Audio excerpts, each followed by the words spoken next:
Bonjour à tous et toutes, j'espère que vous allez bien. Nouvelle vidéo toujours sur la liberté religieuse car ce sujet, comme peut-être certains d'entre vous l'ont compris, cela me tient particulièrement à cœur de vous en parler car je souhaitais rajouter des éléments supplémentaires suite à la vidéo que j'ai réalisée il y a peu qui s'intitule Vatican II et les lois médiévales et l'impossibilité de l'herméneutique de la continuité.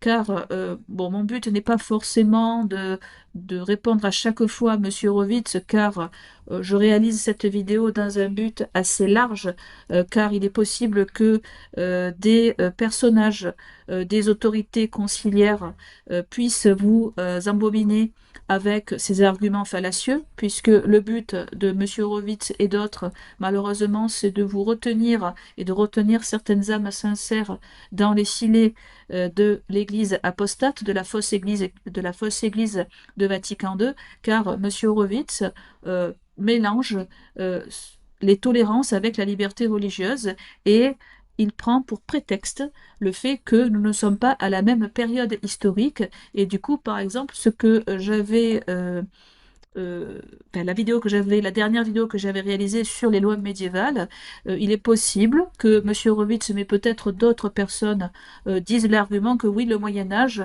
ce n'était pas la même période, car l'Église était toute puissante à cette époque. Elle avait la capacité juridique, avec la collaboration des royaumes séculiers, d'imposer eh bien, ces lois concernant les talmudistes, puisque, comme je l'ai montré, il n'y a pas d'égalité stricte entre les catholiques et les talmudistes, et j'avais montré d'ailleurs des fondements théologiques autant dans les Saintes Écritures et aussi dans le droit canonique médiéval.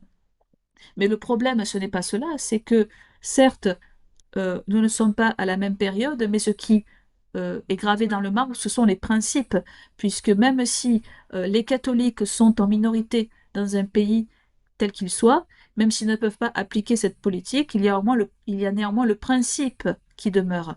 Et par ailleurs, nous allons explorer, ça c'est Dignitatis Humanae, j'avais lu un extrait pour vous montrer que euh, l'Église de Vatican II défend bien la liberté religieuse pour tous les cultes, même ceux qui propagent l'erreur, puisque ça fait partie du droit naturel. Alors certes, dans Dignitatis Humanae, vous avez des soi-disant restrictions euh, pour garantir l'ordre social, mais en réalité, cela remet en cause l'idée même de la tolérance religieuse et nous allons mettre en parallèle Dignitatis Humanae et Quanta Cura, dont je vous montre à l'écran un article de Wikipédia. Donc Quanta Cura, c'est donc une encyclique du pape Pie IX, pour rappel.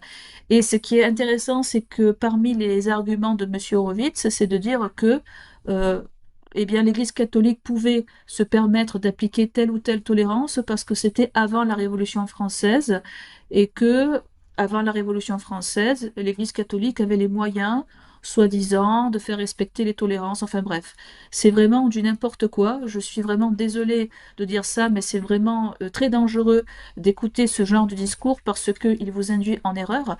Et je vais montrer à travers des recherches et des regroupements de sources comment il y a bien une différence fondamentale entre des tolérances qui ont pu être appliquées, des tolérances que l'on ne peut pas appliquer, mais dont le principe demeure, même si on ne peut pas, si il n'y a pas de pouvoir catholique suffisamment influent, ça ne change rien à la chose, hein. Donc on voit que même après la Révolution française, eh bien j'en donne une preuve que eh bien, les papes n'ont pas cessé de condamner les erreurs notamment liées à l'application du laïcisme dans les sociétés, même si elles subissaient des persécutions, et c'est toujours le cas, cela n'a pas empêché la Sainte Église catholique de rappeler les principes et de les condamner, justement, même si elle ne pouvait pas les appliquer, puisque je vous montre également ce qu'on appelait autrefois les États pontificaux, où justement il y avait des tolérances envers les juifs talmudistes. Notamment, il y avait les ghettos. Les ghettos, c'était quelque chose dont les papes avaient légiféré, c'est-à-dire que les juifs étaient séparés des catholiques. Les papes aussi avaient appliquer dans les États pontificaux les mesures dont je vous ai lu précédemment, eh bien si vous voulez, des recommandations, hein. J'avais cité des sources dans cette vidéo, hein, voilà, je vous le rappelle, Vatican II et les lois médiévales, et dans les États pontificaux, cela s'appliquait pour les communautés talmudistes, notamment le fait qu'ils ne puissent pas accéder à certaines charges d'autorité, bien que au fil du temps, il est possible que les tolérances aient varié, mais le fait que les tolérances aient varié selon les circonstances sociales, économiques, cela ne remet absolument pas en cause le principe de tolérance.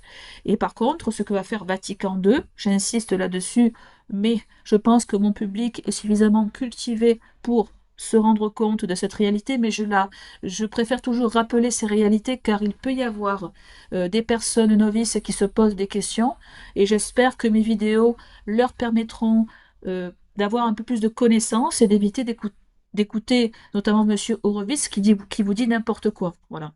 Donc, on va aller dans notamment le parallèle fait par ChatGPT pardon, sur donc l'encyclique Quanta Cura avec Dignitatis Humanae. Ce qui est très intéressant, c'est que ChatGPT a une capacité à analyser et à remarquer, à faire ressortir les différences. Donc, je vais vous lire donc par rapport à la dignité humaine, cette conception de dignité humaine. Donc, dans Quanta Cura, donc de 1864, donc on était bien après la Révolution française. Donc le pape Pie IX, donc selon ce qui est défini, la dignité de l'homme réside dans son adhésion à la vérité, la foi catholique entre parenthèses. Les droits de l'homme sont liés à la vérité, l'erreur n'a pas de droit, j'insiste bien là-dessus. Les libertés modernes, liberté de conscience, de culte, de presse illimitée, sont dénoncées comme une menace car elles donnent un droit à l'erreur. Donc pour le pape Pie IX, la dignité humaine ne se manifeste pas dans la liberté de conscience individuelle, mais dans la soumission à la vérité révélée et à l'autorité de l'Église. Et voici ce que Dignitatis Humanae de 1965 va changer.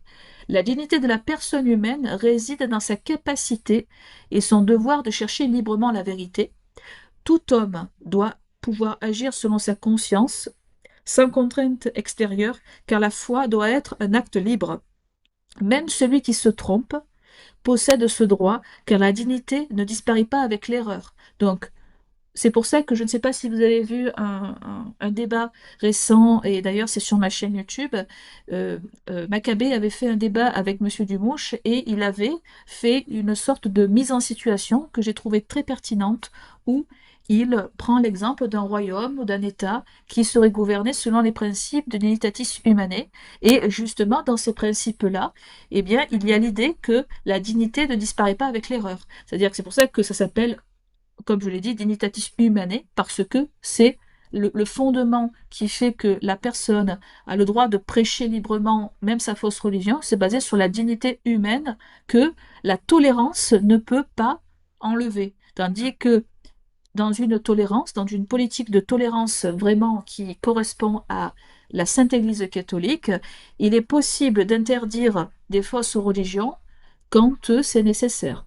Les tolérances sont uniquement faites pour éviter un mal plus grand, comme je l'avais dit précédemment.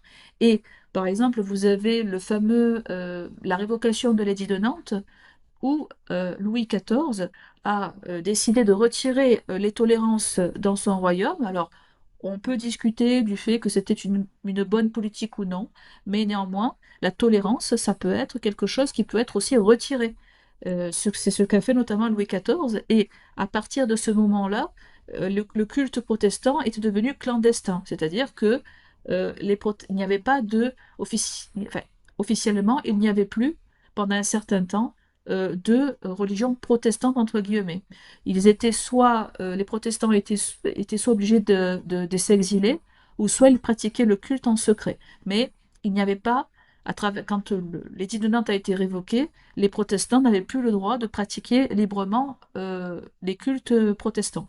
Donc ça c'est important à dire. Voilà, donc je continue à lire avec Dignitatis Humanae. Même celui qui se trompe possède ce droit, car la dignité ne disparaît pas avec l'erreur. Citation clé, donc voici. Le droit à la liberté religieuse est vraiment fondé sur la dignité même de la personne humaine. Donc vous voyez, ce n'est plus le fait de se baser sur la vérité catholique en tant que telle, mais c'est sur la dignité humaine, ce qui est d'ailleurs, comme je l'ai dit précédemment, typiquement maçonnique, telle qu'elle est connue par la parole révélée de Dieu et par la raison elle-même.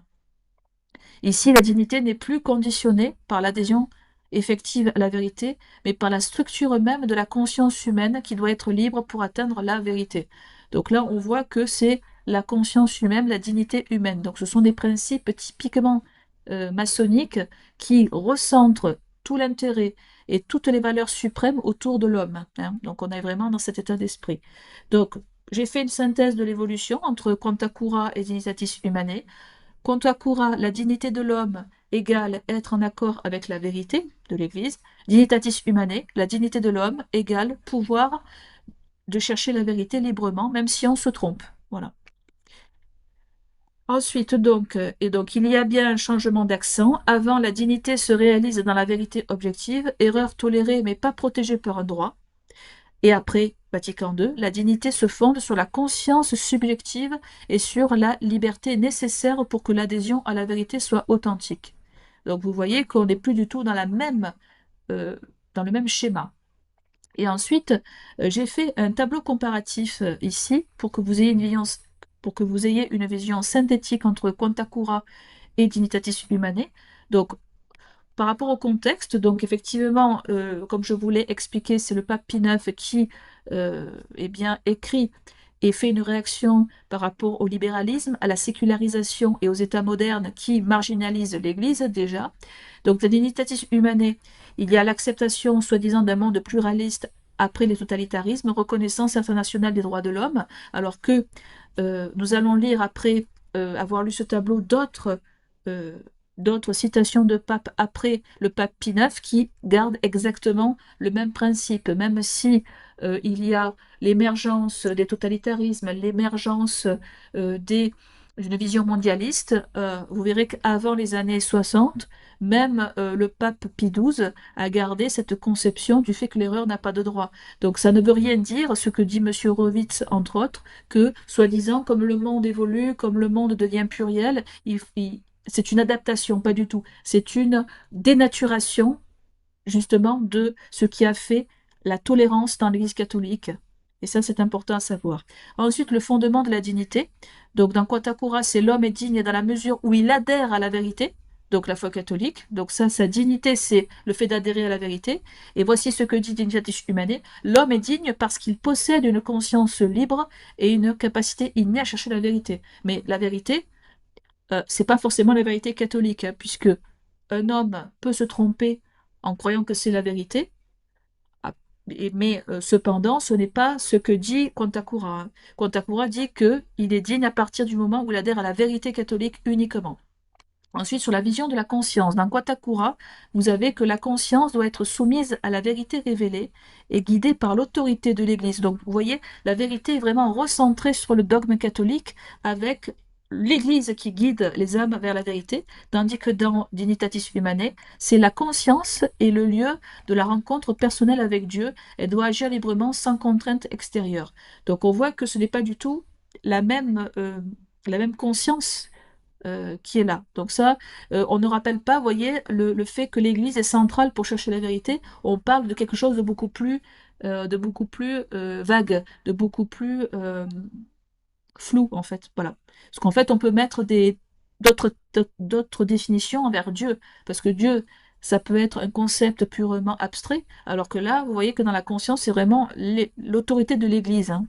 Ensuite, le rapport à la vérité. Donc, seule la vérité objective, donc la foi catholique, a des droits. L'erreur n'a pas de droit, mais peut être tolérée pour le bien commun, tandis que dans Dignitatis Humanae, retenez bien ceci, c'est très important, toute personne a le droit de chercher la vérité religieuse, même si elle se trompe, car sa dignité reste intacte. Voilà, donc c'est très clair. On cherche la vérité, mais même si elle se trompe, on n'a pas le droit eh bien, de lui retirer sa dignité. Ensuite, vous avez le rôle de l'État. Dans Quatakura, l'État doit protéger la vraie religion et réprimer les atteintes à celle-ci, dans la mesure du possible. Ensuite, dans Dignitatis Humanae, l'État doit garantir la liberté religieuse de tous, sans imposer ni favoriser une religion particulière. Donc là, on est vraiment dans deux mondes opposés, parce que la liberté religieuse de tous, c'est également les faux cultes.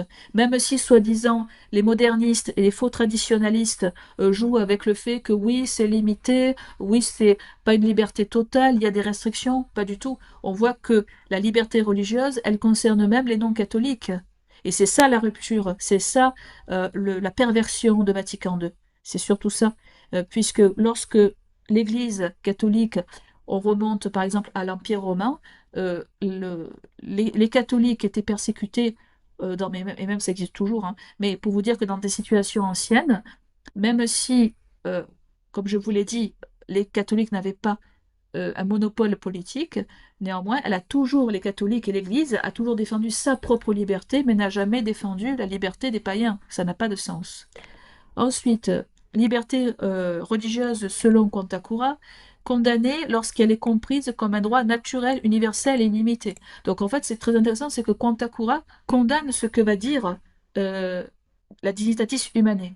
Donc, Dignitatis Humanae, par contre, lui, enfin, ce texte va reconnaître comme un droit fondamental de la personne humaine, fondé sur sa dignité et sa conscience. Donc, c'est pas du tout, et ça c'est incroyable parce que c'est vraiment deux opposés. Dans la liberté religieuse, on a vraiment deux conceptions opposées. Ensuite, tolérance veille ce droit. Donc, dans Kotakura, l'erreur peut être tolérée pour éviter un mal plus grand, et dans L'Étatis Humanae, la liberté religieuse est un droit inhérent à la personne, non simplement toléré. Donc voilà, c'est par rapport à la dignité de la personne. Ensuite, les citations clés. Donc, ils ne craignent pas d'affirmer que la meilleure condition de la société est celle où l'on ne reconnaît pas au pouvoir civil le devoir de réprimer les violations de la religion catholique. Et ensuite, donc là, c'est condamné, hein. Et ensuite, vous avez l'initatis humanae, le droit à la liberté religieuse est fondé sur la dignité même de la personne humaine, telle qu'elle est connue par la parole révélée de Dieu et par la raison elle-même. Voilà. Donc ensuite, je fais une petite synthèse. Donc, P9 dans Contakura, la dignité est égale à la conformité à la vérité. Donc, ça veut dire liberté de conscience absolue. La liberté de conscience absolue mène au désordre moral et religieux. Donc, ça condamne Dignitatis Humanae. Par contre, dans Vatican II, la dignité est égale à la capacité à chercher librement la vérité. Et après, c'est la foi authentique doit être un acte libre. En somme, le fondement passe de la vérité objective à la liberté subjective ordonnée à la vérité, ce qui marque une évolution du magistère.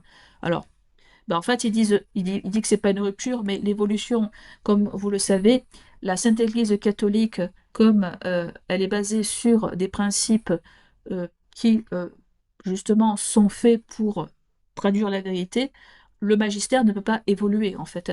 Le dogme est déjà révélé, dans sa substance. Après, la Sainte Église catholique a toujours eu le rôle d'expliciter ce dogme, mais l'évolution du dogme, ça n'existe pas, hein. C'est une pure hérésie.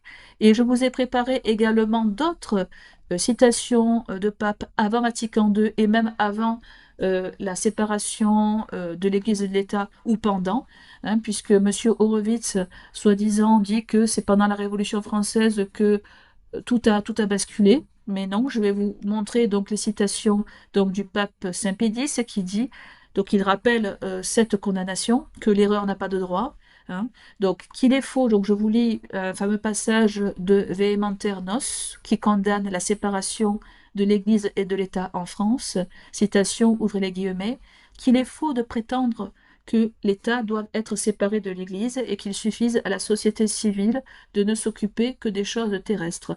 La société civile doit reconnaître Dieu comme son créateur et son souverain, et par conséquent lui rendre un culte. Donc ici, le pape Saint Pédis condamne la neutralité religieuse de l'État. Le culte catholique a un droit propre, l'erreur peut être tolérée, mais n'a pas de droit en soi. Ensuite, vous avez en 1925, donc à cette époque, il y avait déjà les États athées, les totalitarismes qui commençaient à émerger. Et pourtant, le pape, donc c'est Quas Prima, c'est toujours la même encyclique, encore une fois. Et je vais vous lire, puisqu'on a déjà vu Quas Primas, donc je vais directement passer donc au pape Pie XII, donc dans l'allocution syriesque, qui dit ceci: ce qui ne répond pas à la vérité et à la loi morale n'a objectivement aucun droit à l'existence, ni à la propagande, ni à l'action. Mais en fait, le législateur peut être amené à tolérer dans la société ce qui est en soi un désordre. Donc il reprend la doctrine de la Sainte Église catholique, le pape Pie XII, l'erreur n'a pas de droit, mais la tolérance peut être légitime pour éviter un mal plus grand. Voilà, c'est tout. Donc, pour conclure avec Monsieur Horowitz et d'autres pseudo-clercs qui souhaiteraient utiliser ces arguments pour dire oui, mais l'époque est différente, les circonstances ne sont pas les mêmes qu'au Moyen Âge, en réalité, malheureusement, ils vous roulent dans la farine. Ne croyez pas ces gens. Regardez, faites vos recherches, regardez les différences qu'il y a entre Dignitatis Humanae et tout ce qui traite des libertés religieuses avant Vatican II, et vous verrez qu'il y a une différence fondamentale, hein. Et même si les catholiques ne sont pas en position d'imposer euh, les tolérances, néanmoins le principe demeure. Voilà. Donc, je vous remercie d'avoir visionné cette vidéo. J'en réalise souvent en ce moment, mais je trouve que c'est nécessaire de le faire. Et puis, cela me fait très plaisir aussi de vous donner et de vous faire partager mes recherches. Et je vous remercie de liker et de partager. Et je vous retrouve pour de prochains contenus. Soyez bénis, au revoir.